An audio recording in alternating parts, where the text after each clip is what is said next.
Marvel's Avengers is a massive game, and there are so many things that I wish I knew before I got to play. Luckily for you, I got the deluxe edition and head start and learned all of my mistakes the hard way. By watching this video today, you will get some massive gains on release and be the first to have awesome gear, cosmetics, hero power, and much more. So be sure to stay tuned, everyone.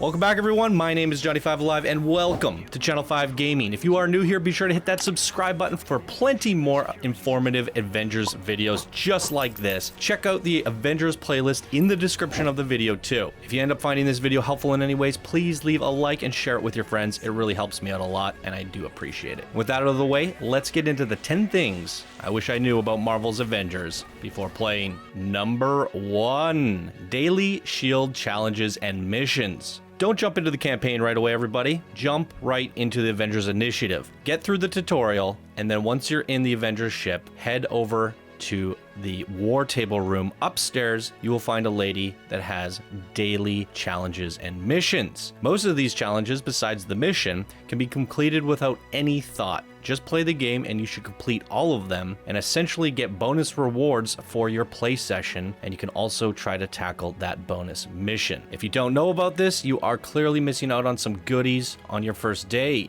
Number 2, objectives, window, and tracking. You'll be bombarded with all these dailies and key objectives from the story and much more. How does one keep track of all of this? Well, there's a window where you can find all your crucial things to work on with your friends. And you can also pin them and track them here. Track the most important objectives that you need to progress, and then when you open up the war table, you will clearly see the missions on the map with a pin, and now you can select missions with a goal in mind, and you're not playing blindly. This will help you leapfrog your progress into unlocking new missions and new dailies, which you can then pin and get further progress. It's not the greatest idea to just hop in and do missions, because you'll likely get other objectives that point you to those later on anyways. Number 3, daily faction missions. Currently, at this time of the video, a head start, the faction facility is locked behind the release window. But on release, you can follow the initiative campaign through the objectives window that we previously talked about, and eventually work your way to another full base of NPCs that have exclusive daily challenges and missions similar to the one acquired by the SHIELD faction on the Avengers ship. So rush your way through these key objectives and get all the way to the faction base on day 1, so that you can get an additional set of missions and challenges, and you don't want to miss out on those. Number 4, faction vendors.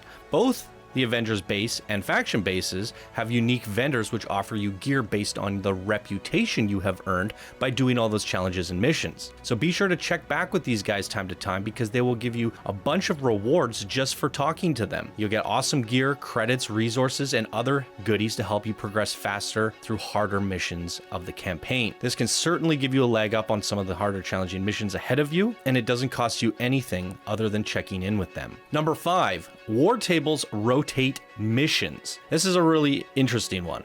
The game has a total of 70 multiplayer missions at launch, but you might notice that you only have like 30 or 40 available to you currently. There are a few variables that are important to know about this. Some missions are only playable after you played through the campaign. Some are only available to certain heroes. Some are only available on weekends. And the very hard endgame villain sectors are locked behind Hero Power 150. And finally, one more important thing to note about the war table rotations is the minor missions rotate every hour or two, and the major missions rotate daily. So if you find a really awesome major city mission brimming with loot, mobs to kill, and it's a major successful haul where you pull in tons of gear and EXP by the end of it, you might want to farm the hell out of that mission, as it might be gone for a few more days. I did not know this. I loved a mission, went to do it the next day, and it was gone, and I haven't seen it since, and it gave so much freaking loot. So if you find a good one, farm it, because it might not be around for long. Number 6, scrapping and upgrading gear. You can scrap down lower end gear for resources and then use those resources to level up current gear. While this tip seems a bit obvious, some players might miss out on it. However, the key to this system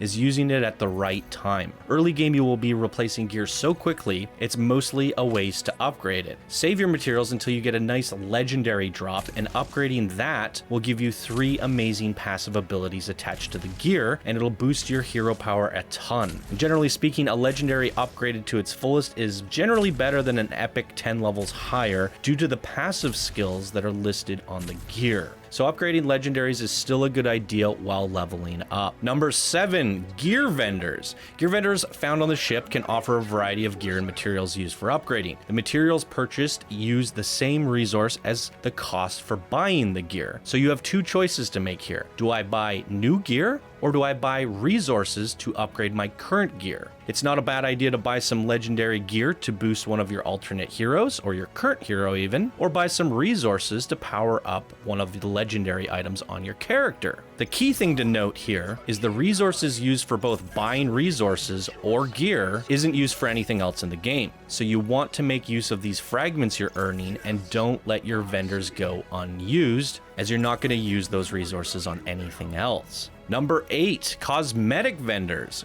Now, I do a whole video on cosmetics and how you can earn skins really quickly and the different ways you can do it, so check my playlist down below. I'll maybe even link the actual video in the description as well. But to breeze over it a little bit here, cosmetic vendors exchange units for skins, emotes, and nameplates. Units are gained from chests, missions, faction challenges, and other various ways. You can't spend these units on anything else in the game, so feel free to buy yourself something nice to wear. And it's also important to note that the legendaries are on a weekly timer, whereas everything else is daily. So if you see a cool legendary, you have all week to save up for it. And as a side note to that, there's also patterns that you earn while playing the game, and you can go to the technology room and exchange patterns for random skins. That is also covered in my other video, so check that out. Number 9, weekly challenge cards.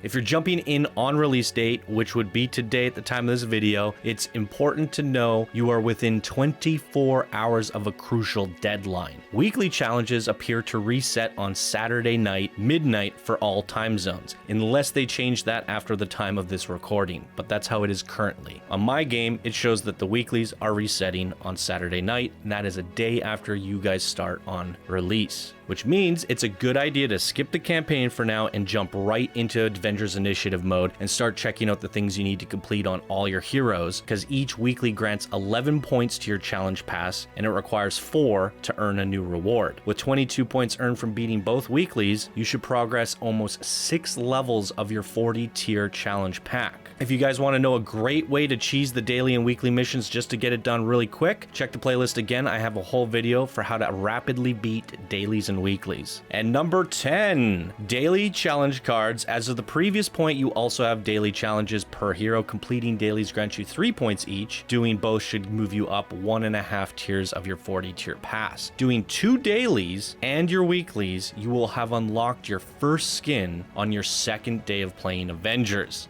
So with these last 2 points, you get those done the moment you get in. It'll actually reset on Saturday, and you can do it again, and you might actually get your second set of skins on your second day of playing Avengers, and you will have way more skins to play with than your buddies. With all these 10 tips combined, you can jump into Marvel's Avengers and get some seriously massive advantages towards gear progression, cosmetics, faction reputation, and Avengers Initiative progress. Get some of these key points done, such as your dailies, weeklies, faction reputations, then take a breather and go check out the campaign. And that brings us to our final bonus tip of the day. All progress gained in Avengers Initiative mode carries over to your campaign. So if you have a level 20 kick-ass Kamala Khan before even starting the campaign, you will enjoy that campaign with all your abilities, gear, and cosmetics. So why not enjoy the campaign with a pinch of flair carried over from your multiplayer progress?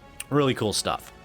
All right, I hope you guys enjoyed this video. If you found it useful in any way, please feel free to leave a like and share it with your friends. Subscribe if you want to see more Avengers videos like this, or take a gander at the playlist in the description before you decide to subscribe. I'm Johnny5Alive. Thank you all so much for watching. I hope you have a wonderful day, and I'll see you in my next Avengers video.